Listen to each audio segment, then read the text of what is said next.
السلام علیکم ناظرین، آپ دیکھ رہے ہیں ڈیلی پوائنٹ ٹرانسمیشن. میں ہوں میزبان محمد رضوان. ناظرین، آج ہم آپ کے لیے پشتون قومی جرگے کی سب سے خوبصورت سٹوری، سب سے خوبصورت پہلو آپ کے سامنے لا رہے ہیں، جو کہ امن کو، محبت کو اور آپس میں جو اتفاق و اتحاد ہے اس کو ریفلیکٹ کرتا ہے. اس وقت میں جس پنڈال کے اندر موجود ہوں وہ کرم کا پنڈال ہے، اور بہت سارے لوگ شاید یہ سمجھ رہے تھے، سوچ رہے تھے کہ جرگے کے اندر، کرم ایجنسی کے اندر جو دو ہمارے پشتون بھائی ہیں، دونوں اہل تشیع اور جو سنی ہیں، وہ شاید ایک ساتھ نہیں بیٹھیں گے یا اتحاد اور اتفاق نہیں ہوگا، لیکن انہوں نے تمام تر مفروضے اور جو سوچ تھی وہ انہوں نے رد کر دی ہے. اس وقت اس پنڈال کے اندر ہر مکتبہ فکر سے، ہر فلسفے سے تعلق رکھنے والے لوگ ایک ساتھ بیٹھے ہیں. اس وقت ہمارے ساتھ پنڈال کے جو ہیں ایک معزز شخص موجود ہیں، ان سے پوچھتے ہیں کہ کس طرح کا ایک خوبصورت پیغام جا رہا ہے اور ایک ساتھ بیٹھ کے، امن کے ساتھ بیٹھ کے ان کو کیسا لگ رہا ہے. السلام علیکم سر جی، بہت شکریہ ٹائم دینے کا. آپ سارے لوگ مصروف ہیں، 2-3 دنوں سے بیٹھے ہیں. اپنا نام بتائیے گا اور ایجنسی سے تعلق بتا دیجیے.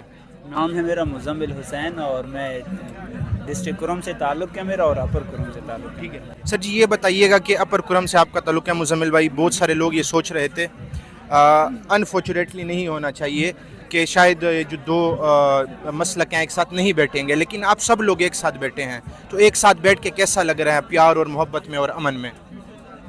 شکریہ آپ کا بہت زیادہ. اصل میں یہ ہے کہ جتنے لوگ آپ کے سامنے بیٹھے ہوئے ہیں، اگر آپ ڈسٹرکٹ کرم میں بھی آپ چلے جائیں گے تو یقین جانیے آپ کو 98%، 95% لوگ آپ کو اسی مینٹیلیٹی کے لوگ نظر آئیں گے، جو ہمیشہ آپس میں محبتیں بانٹتے، ایک دوسرے کی دکھ درد میں شریک ہوتے ہوئے نظر آئیں گے. آپ کو ایسے لوگ ہیں اور بہت کم. اصل میں جو دنیا کے سامنے ہمارے ڈسٹرکٹ کرم کا جو نقشہ پیش کیا جا رہا ہوتا ہے کہ وہاں پر روزانہ مسئلے کی بنیاد پر لڑائیاں ہوتی ہیں، اصل میں وہ لڑائی ایک مخصوص ایشوز کے اوپر، ایک مخصوص، آپ کہہ سکتے ہیں کوئی 3% لوگ ہوتے ہیں کہ جو بیچ میں اس طرح انوالو ہوتے ہیں، بیچ میں کوئی زمینی تنازع ہو جاتا ہے. آپ کہہ لیں کہ ایگو کی بیس پہ وہ لڑائی ہے، مسلک کی بنیاد پہ نہیں ہے، لیکن بعد میں جب شروع ہو جاتی ہے اس کے بعد ہے. یہی رنگ دے دیا جاتا ہے، وگرنہ اس طرح کوئی ایشو نہیں ہے.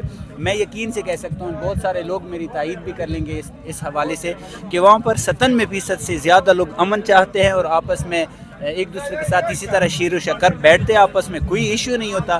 لیکن جب حالات خراب کی جاتے ہیں، میں سمجھتا ہوں کہ حالات بھی مخصوص لوگ ہیں، جو مخصوص لوگوں کے سرکردگی میں جا کے حالات، ان کو ایک ٹاسک دیا جاتا ہے، پھر وہ حالات خراب. اور پرسیپشن یہ بنا دی گئی ہے کہ اگر آپ کسی باہر کے بندے سے پوچھیں، کرم کے باہر کے بندے سے، تو ان کو لگتا ہے کہ شاید بس یہ ایک دوسرے کو ایک دفعہ صرف نظر آ جائیں، بس یہ ایک دوسرے کو برداشت بھی نہیں کر پائیں گے، ایک ساتھ بیٹھیں گے بھی نہیں. پرسیپشن میڈیا پہ یہ جا رہا ہے، سوشل میڈیا پہ یہ جا رہا ہے، لیکن آپ کہہ رہے ہیں کہ گراؤنڈ ریئلٹی ٹوٹل اس سے مختلف ہے. بالکل، یہ گراؤنڈ ریئلٹی اس کی مختلف بھی ہے. آپ یہاں پہ دیکھ سکتے ہیں جتنے بھی لوگ ہیں اپر کرم سے 3 سب ڈویژن کے لوگ بیٹھے ہوئے ہیں، بیچ میں یہ بھی نہیں پتا کہ اس میں شیعہ کون ہے، سنی کون ہے، ایسے تو کوئی بات نہیں ہے.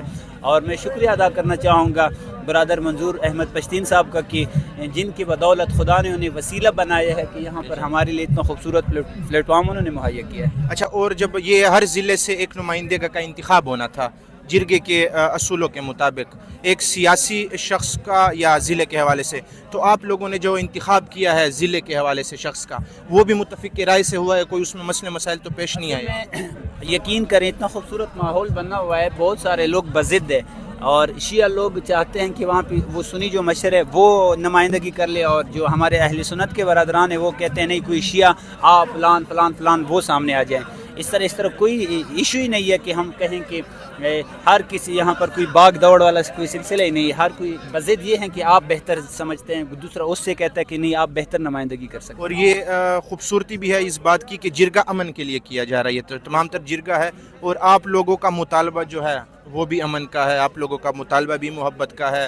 تو جرگے کو بطور تمام پشتونوں سے انٹریکٹ کر کے آپ لوگ کیسے دیکھ رہے ہیں؟ بہت مزہ آ رہا ہے. یقین کریں میں پہلی دفعہ پراؤڈ محسوس کر رہا ہوں کہ اتنے زیادہ پختون، اور وہ بھی کتنے خوبصورت مینٹیلیٹی کے لوگ ہیں یہاں پر، اور پختون ولی کے اوپر جان نچاور کرنے والے لوگ ہیں، اور جو تجاوزات سامنے آ رہے ہیں، پیش کی جا رہے ہیں، وہ اتنے لاجواب ہے کہ جس کی وجہ سے پشتون قوم کی، ان کی حیثیت، ان کا مقام، کھویا ہوا مکان پھر سے مل سکتا ہے اگر ہم آپس میں اسی طریقے سے امن اور محبت سے اور بغیر کسی تشدد کے، یقین کریں اگر ہم اسی طرح اکٹھے ہوتے رہیں گے تو ہر کوئی باطل وہ بھاگ جائے گا، انشاءاللہ حق کی حکمرانی ہوگی، اور یہ محروم لوگ مزید محرومیہ اور مزید ظلم و جبر استبداد برداشت کرنے کے قابل. آخری سوال آپ سے کرنا چاہوں گا، جرگے سے آپ کو